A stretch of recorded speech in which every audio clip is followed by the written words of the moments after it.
Vamos a ver la segunda parte de Levítico 16, la finalización de los sacrificios. ¿Cómo se finalizaban los sacrificios? Dice que después vendrá Aarón al tabernáculo de reunión y se quitará las vestiduras de lino que había vestido para entrar en el santuario y las pondrá allí en el lugar, ¿no es cierto?, que correspondía para esto, para guardar estos elementos. Lavará luego su cuerpo con agua en el lugar del santuario y después de ponerse sus vestidos, saldrá y hará su holocausto y el holocausto del pueblo y hará la expiación por sí y por el pueblo. Aquí vemos una vez más, hermanos, que este sacrificio no es un sacrificio perfecto, porque primero el sacerdote tenía que hacer un sacrificio por sus pecados, un holocausto por sus pecados, ¿no es cierto?, para posteriormente hacer un holocausto para el pueblo. Y hará, dice, la expiación por sí y por el pueblo. ¿Sí? Y quemará en el altar la grosura del sacrificio por el pecado. El que hubiere llevado el macho cabrío a Azazel, ya vimos anteriormente que Azazel, ¿no es cierto?, era el macho cabrío que se liberaba al desierto, ¿no? Y que es el chivo de la expiación.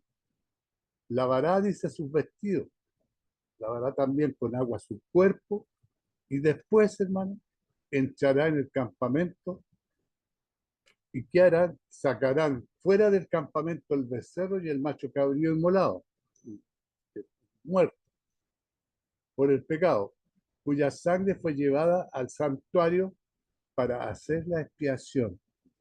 Y quemarán en el fuego su piel, su carne y su estiércol. El que los quemare lavará su vestido, lavará también su cuerpo con agua y después podrá entrar en el campamento. ¿Ya?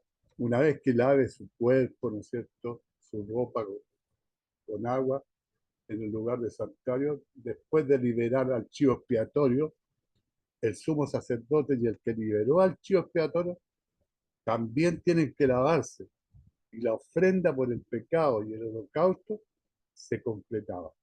Ahí terminaba la ofrenda por la expiación y por el pecado, ¿no es cierto? Pero primero tenemos que entender que el sacerdote tenía que hacer un sacrificio por sus pecados y el de su familia para posteriormente ofrecer un sacrificio, ¿no es cierto?, por los pecados del pueblo.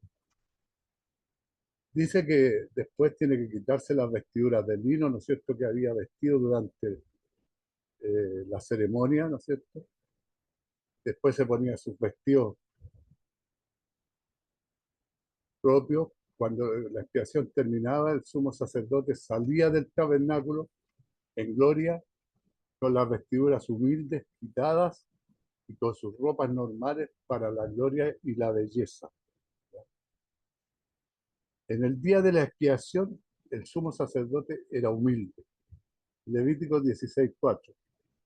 Estaba sin mancha después del sacrificio y estaba solo.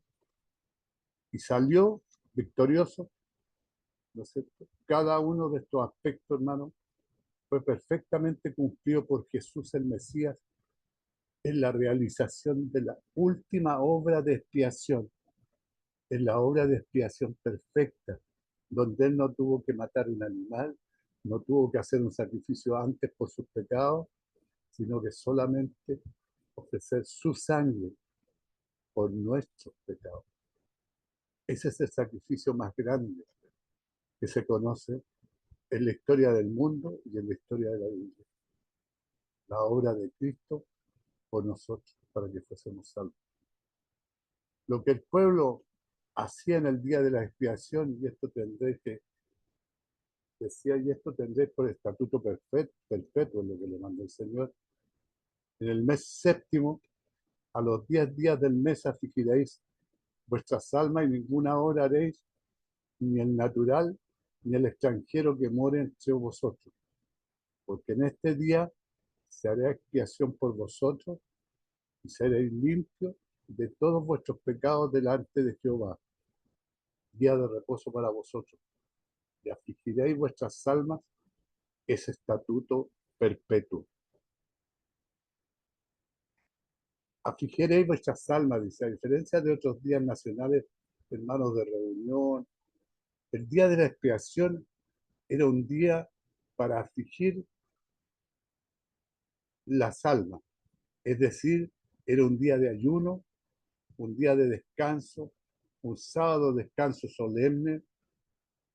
¿Por qué? Porque Dios quería que se afligieran para mostrar la humildad y el arrepentimiento apropiado para aquellos que necesitaban perdón. ¿Ya? Él no quería que fuera algo superficial, sino que fuera algo donde demostraran humildad, arrepentimiento, ¿ya? Porque si necesitaban perdón, ¿no es cierto?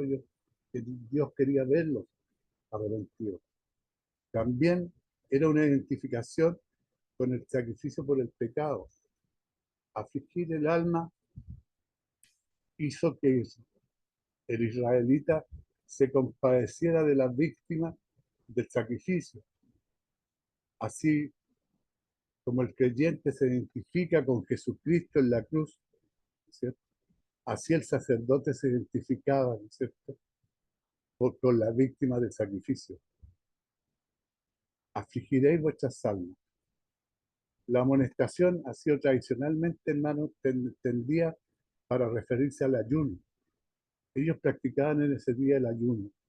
Por lo tanto, este es el único día de ayuno en la ley de Moisés. El único día de ayuno en la ley de Moisés.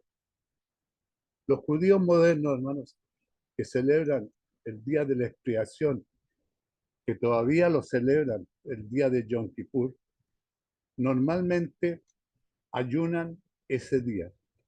La Mishnah, ¿no es cierto?, que era un libro, ¿no es cierto?, que existía en los primeros judíos, ¿no es cierto?, da 4 cosas más de las que abstenerse: bañarse, usar aceite, en el cuerpo usar zapatos, tener relaciones sexuales. Incluso si un judío de hoy día cumpliera todas esas cosas en el Yom Kippur, no estaría haciendo ningún sacrificio por los pecados. Algunos judíos consideran que su propio sacrificio es un sustituto adecuado. Hoy día, ¿no es cierto?, algunos sacrifican un gallo por cada varón de la familia y una gallina por cada hembra en el día de la expiación. O sea, esto se ha ido transformando, ¿ya? Se podían ofrecer antes 2 palominos o 2 tórtolas, ahora ya, ¿no es cierto?, algunos ofrecen gallo, gallina, han ido cambiando las cosas. Dios permitía solamente palominos y las cortos. En el día de la expiación, una vaga sombra de obediencia a Levítico 16. Levítico 16. Algunos judíos consideran la caridad como un sustituto adecuado para el sacrificio. La palabra caridad en el hebreo, hermano, moderno, es la misma que la palabra justicia. La misma palabra, para ellos caridad es la misma palabra que justicia, la misma traducción. Algunos judíos consideran los sufrimientos también como un sustituto adecuado para el sacrificio. Entre los judíos de Europa del Este solía haber la costumbre de infligirse 39 latigazos en el día de la expiación, o sea, en el día de Yom Kippur. Pero el castigo del cuerpo no nos libera de los pecados del alma. Otros judíos consideran que las buenas obras o el estudio de la ley son sustitutos adecuados del sacrificio. Y dice, y seréis limpios de todos vuestros pecados delante de Jehová. No nos olvidemos, hermano, aquí dice seréis limpios, pero ellos cubrían el pecado. El pecado no era terminado, el pecado se cubría, ¿ya? Pero aquí dice que serán limpios todos vuestros pecados delante de Jehová. Porque la aflicción del alma, el descanso y la observancia de un sábado de descanso solemne, para los judíos eran aspectos importantes del día de la expiación. Sin embargo, hermano, fundamentalmente, la base de la expiación era el sacrificio. Esa era la base de la expiación. La expiación hecha por el sacerdote, no por cualquiera. El sacerdote era el único para hacer el sacrificio por la expiación. El sueño superficial de que el perdón de Dios puede extenderse sin que haya ofrecido un sacrificio no exalta, hermano, sino que resta valor al carácter divino, porque invariablemente conduce a un emasculado aborrecimiento del mal y resta valor a la santidad de Dios. Así como introduce bajos pensamientos de la grandeza del perdón y del infinito amor de Dios. El día de reposo es para vosotros. Este sábado de descanso solemne exigía el cese de las obras, así como el creyente es justificado y encuentra expiación aparte de sus propias obras, siendo justificado por la obra de otro. Esto significa que toda la caridad, todos los sufrimientos, todo el estudio de la ley no puede expiar el pecado, hermano. Debemos descansar en la obra terminada, en la obra perfecta, ¿ya? En el sacrificio perfecto de Jesucristo en la cruz, nuestro Señor. Él en nuestro nombre hizo sacrificio. El Yom Kippur, hermano, termina con el shofar, la trompeta que anuncia la llegada del Mesías. ¿Ya? La siguiente oración para la liturgia del día judío de la expiación se atribuye al rabino Eleazar Kalir en el siglo XIX. ¿Ya? Y se repite a menudo hoy en día de alguna forma, ¿no es cierto? Pero nuestro justo Mesías se ha alejado de nosotros. Estamos horrorizados y no tenemos a nadie que nos justifique nuestras iniquidades y el yugo de nuestras transgresiones, ¿no es cierto? Él lleva, quien fue herido por nuestras transgresiones, lleva en su hombro la carga de nuestros pecados para encontrar ese perdón de todas nuestras faltas y iniquidades. Por sus heridas seremos curados. Oh Eterno, es hora de que lo que crees de nuevo. Charles Spurgeon sugirió tres cosas que los creyentes cristianos deberían hacer al apreciar la expiación perfecta que Jesús el Mesías hizo por su pueblo. Afligir nuestras almas en humildad y arrepentimiento, descansar de nuestras obras de autojustificación, descansar de nuestras obras de autojustificación. Nosotros no podemos autojustificarnos. Contemplar en nuestro sumo sacerdote, en su gloriosa vestidura. ¿Ya? Nosotros sabemos quién es nuestro sumo sacerdote. No son los sacerdotes judíos. Lo que el sumo sacerdote hace el día de la expiación, el sacerdote judío, ¿no es cierto? Él hará la expiación, ¿no es cierto?, que fuere ungido y consagrado para ser sacerdote en lugar de su padre. Y se vestirá las vestiduras de lino, las vestiduras sagradas, y hará la expiación por el santuario santo, el tabernáculo de reunión, hará también la expiación por el altar, por los sacerdotes y por todo el pueblo de la congregación. Y esto tendréis por estatuto perpetuo, le decía. Era lo que Dios le comunicó a Moisés, para hacer expiación una vez al año por todos los pecados de Israel. Y Moisés lo hizo, hermano, como Jehová lo mandó. No cambió nada. Y hará la expiación por el santuario santo. Esto significaba el sacerdote, y solo el sacerdote, solo una vez al año podía cualquier hombre, y luego solo un hombre, entrar en el lugar santo y acercarse a la presencia de Dios. El sacerdote era un hombre, pero podía nada más que una vez al año acercarse a la presencia de Dios. Una vez al año por todos los pecados.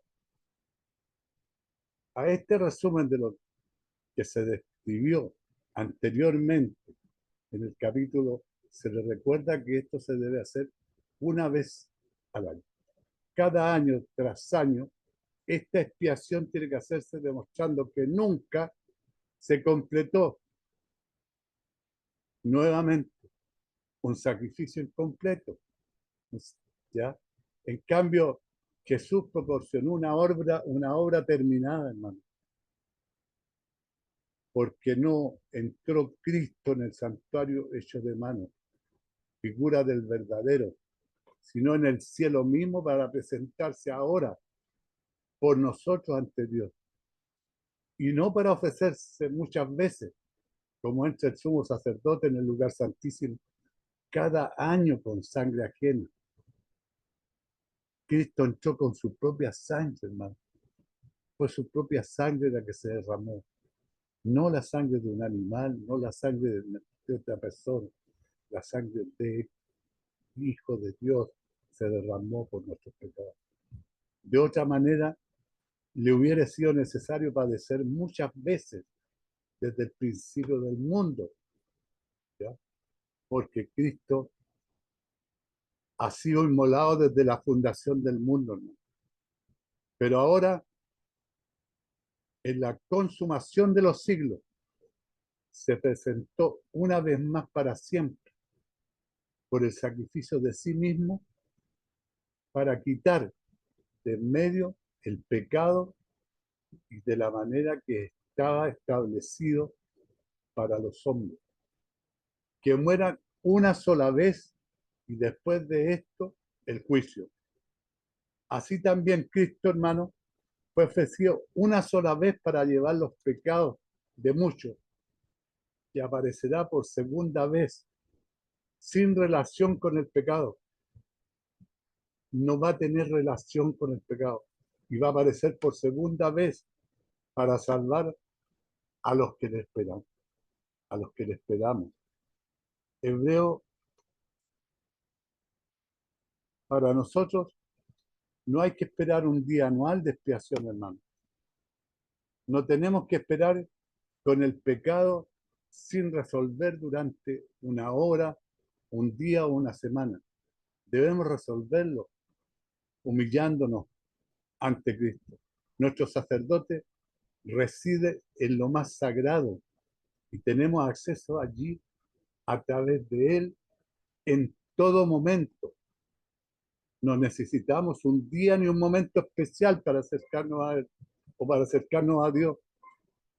Cristo murió en la cruz para darnos permanentemente el acceso a Dios, para que estemos todos los días relacionándonos con Dios. No tenemos un día al año ni un día al mes, sino que todos los días, en cualquier hora, tenemos acceso a Dios. Él nunca cuelga el teléfono ni lo apaga. Siempre está con el teléfono encendido para escuchar nuestros llamados, hermano. Así que tenemos que tener presente el sacrificio de Cristo, el que nos ha dado ese acceso. directo en todo momento para con nuestros Padres Celestiales. Que Dios los bendiga, hermano.